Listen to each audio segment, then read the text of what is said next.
Sabi ko, yakapin ko yung tatay ko. Alam mo, pumasok sa isip ko, jojombagin ka niyan. Naluloko ka ba? So, ano ginawa ko? Pumunta ako sa bahay, niyakap ko, tapos tumakbo ako sa kwarto.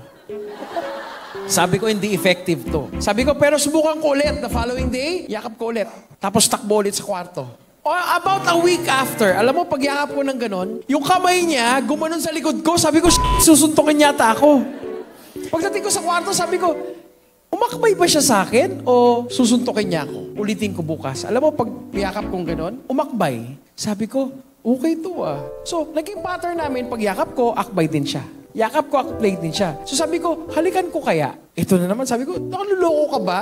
Nakainom yan, baka banatan ka. So, until I found the courage na, paalis na ako, sabay kiss, sabay alis talaga lagi. Alam mo, 6 months of that, ako ito happy ako, why I wanna share this. Kasi dumating kami dun sa punto, uuwi ako ng bahay, aalis ako, yayakap, kikis, sasabihin ko, paalis na ako. Tatayo siya, aakap sa akin, pagbubuksan ako ng gate, magbababay, magpa-flying kiss. Buti na lang.